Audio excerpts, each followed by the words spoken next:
ওনার জীবনের ঝুঁকি আছে, আর এই সুযোগটা আমি কাজে লাগাইতে চাইছি। আমি একাই ছিলাম।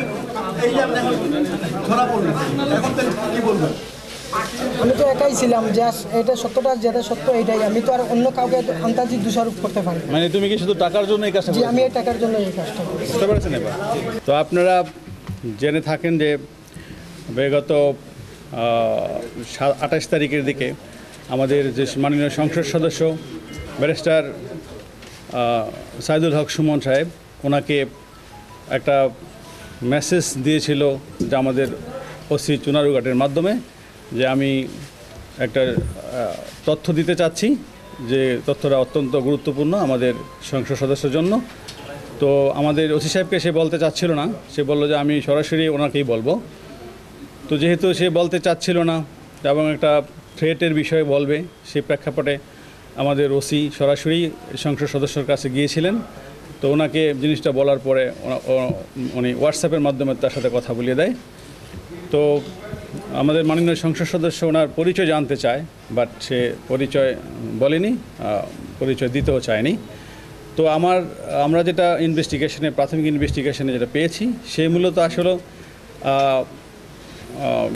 গেমলার, অনলাইন গেমলার ছিল এবং গেম খেলে, প্লাস সে হলো বিদেশে টাকা পাঠানো, বিদেশে লোক পাঠানো নামে প্রতারণা করে, টাকা আদায় করে মানুষের কাছ থেকে, লোক পাঠাতে পারে না। এবং সে কিন্তু ব্যক্তিগত জীবনে 2 বিয়ে করেছে।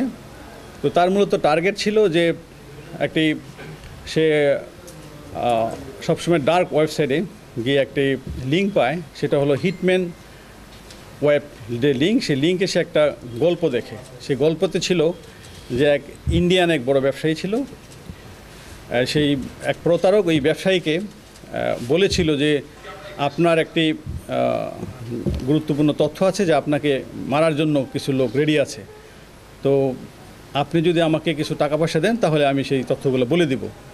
তো সেই ব্যবসায়ী তাকে সেই প্রেক্ষাপটে, মানে কৌতূহলবশত কারা আমাকে হত্যা করতে চায়, সেই তথ্য জানার জন্য তাকে কিছু রুপি দেয়। তো সেই প্রায় 2-3 লক্ষ রুপি দেয়। দেওয়ার পরে তখন সে তো প্রতারক, তখন ওই ব্যক্তি কী করে, সে আবার তার মোবাইল থেকে সে চলে আসে, মানে অফলাইনে চলে আসে এবং তার সব কিছু বন্ধ করে দেয়। তো সেও সেই গল্পের ছলেই মনে করেছিল যে আমিও দেখি কিছু টাকা পয়সা এইভাবে ইনকাম করতে পারি কিনা। তো সে তো দেখতে পাচ্ছে যে বিভিন্ন মিডিয়াতে বা বিভিন্ন সময় তার বিভিন্ন থ্রেটের কথা সে জানতে পেরেছে। সে মনে করতে ছিল যে আমিও হয়তো এরকম একটি কাজ করলে কিছু টাকা পয়সা ইনকাম করতে পারবো। তো সেই প্রেক্ষাপটেই সে বলতে চেয়েছিল যে আমার কাছে একটা ক্লিং স্কোয়াডের নাম আছে, যেটা আমাদের মাননীয় সংসদ সদস্যকে হত্যা করতে চায়। তো সেই প্রেক্ষাপটেই কিন্তু সে একটা নাটক সাজিয়েছিল এবং সেটা আমাদের কাছে স্বীকারও করেছে। তো সে যেটা চেয়েছিল, যে মনে করেছিল যে আমাদের মাননীয় সংসদ সদস্য ওকে বলবে যে ঠিক আছে তুমি আমাকে নামগুলো বলো, আমি তোমাকে কিছু পে করবে। যখন দেখলো যে না, সে তো কোনো টাকা পেই করবে না, বরঞ্চ সে আরও মামলা জিডি করার জন্য চেষ্টা করতেছে এবং সোশ্যাল মিডিয়াতে চলে আসছে, সে এই ভয়ে সাথে সাথে সে তার মোবাইল, যেটা যে সে সবসময় কথা বলতো, সেই মোবাইলটা কিন্তু সে ভেঙে ফেলছে এবং সে অন্য একটি মোবাইল নিয়ে, সেখানে সে কখনোই বাংলাদেশি সিম ইউজ করতো না, সে একটি হোয়াটসঅ্যাপ নাম্বারে কথাও বলতো না। সে হুট করে কি করতো, যে একটু ভয়েস মেসেজ দিয়ে সেই মোবাইলটা এয়ারপ্লেন মুডে রেখে দিত।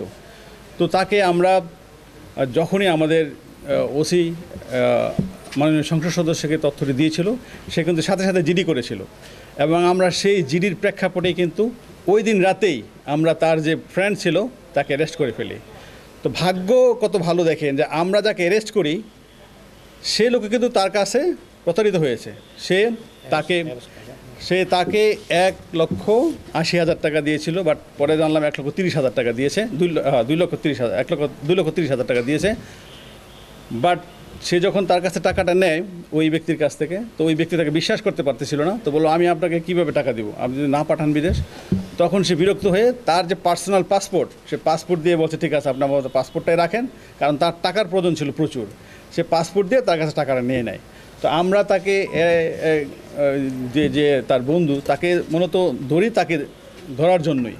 তো ভাগ্য বলে আমরা তার কাছে কিন্তু ওই দিনই পাসপোর্টটা পেয়ে যাই, এবং পাসপোর্টে যে এনআইডি ছিল আমরা এনআইডি কপি টপি সব নিয়ে আমরা কিন্তু তার বহির্গমন ওই দিনই কিন্তু বন্ধ করে দিই, এবং আমরা সমস্ত জায়গায় ল্যান্ড এবং সিপোর্টে আমরা চিঠি দিয়ে দিই।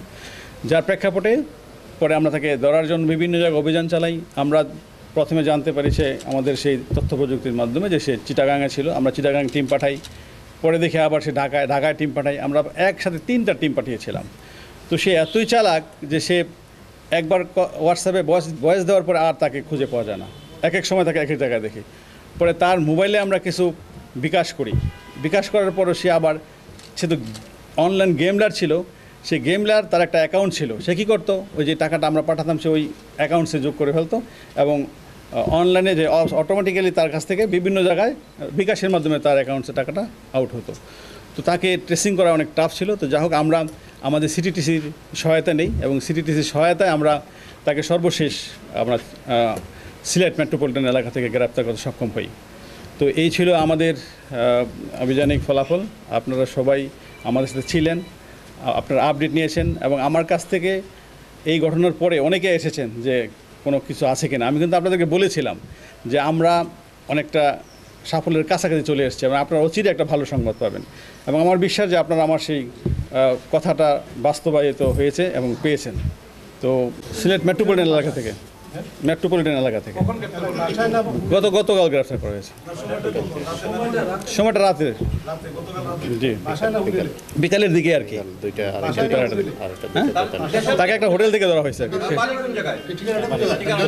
তার গ্রামের বাড়ি হলো কুলাউড়াতে, মৌলভীবাজার কুলাউড়াতে পারে আর কি।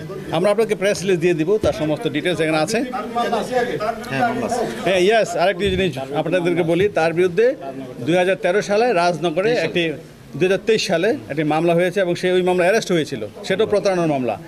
এবং আরেকটি মামলা এই নবীগঞ্জে হয়েছে, তার বিরুদ্ধে 2টি মামলা আছে, 2টিই প্রতারণার মামলা।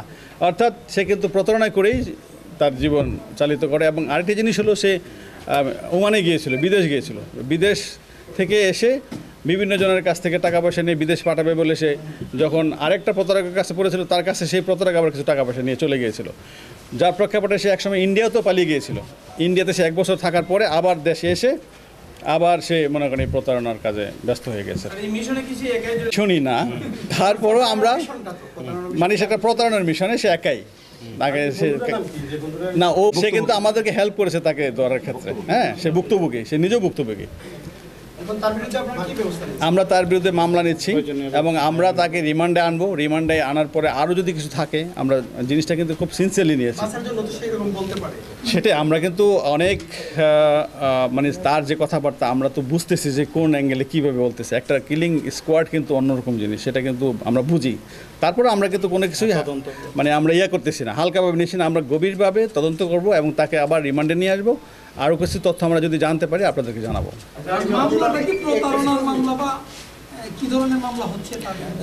আমরা তদন্ত সাপেক্ষে তার বিরুদ্ধে যেই সব এভিডেন্স পাই সে আলোকে একটা মামলা হবে। আমরা আপাতত জানতে পারছি কোনো হাত নেই, সে নিজেই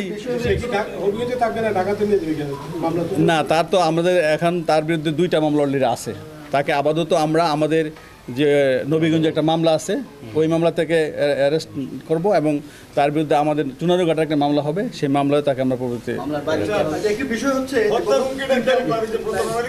এটা একটা প্রতারণার কৌশল। আমি মানে সে জাস্ট একটা কিছু টাকা ইনকাম করার জন্য সেই পলিসিটা নিয়েছিল আর কি, বাট সে ভাবতে পারে না যে এই পলিসি নিলে তার যে এরকম একটা অবস্থা হবে।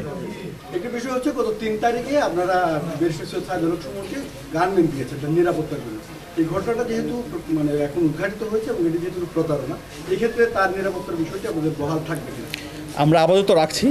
কারণ এমনিও তো তার বিরুদ্ধে হয়তো অনেকে অনেক কিছু চিন্তা করে, তা যেহেতু সে একটা সোশ্যাল মিডিয়া একটা ফেস, সে তো আমরা আপাতত তার প্রোটেকশনটা মানে তার গার্মেন্টটা রাখতেছি। যদি ভবিষ্যতে আমাদের কাছে মনে হয় যে না এখন সব কিছু ঠিকঠাক আছে, পিসফুল আছে, তাহলে আমরা অবশ্যই সেটা প্রত্যাহার করবো, বাট আপাতত থাকবে।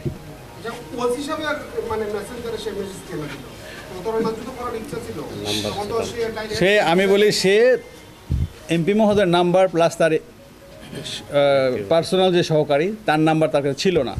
আমাদের নাম্বারগুলো কিন্তু অনলাইনে পাওয়া যায়। সে ওসির নাম্বারটা অনলাইন থেকে নিয়ে সে চেয়েছিল যে ওসির মাধ্যমে সরাসরি এমপি মহোদয়ের সাথে কথা বলবে, এবং তার কিন্তু ধারণাই ছিল যে, মনে করেছিল যে যদি আমি এমপি মহোদয়কে বলি হয়তো আমাকে জানতে চাইবে যে কারা কারা ছিল, তখন সে টাকা চাবে। তো টাকা চাইলেই সে হয়তো নামগুলো বলবে না, আর নাম তো বলার কেউ নেই।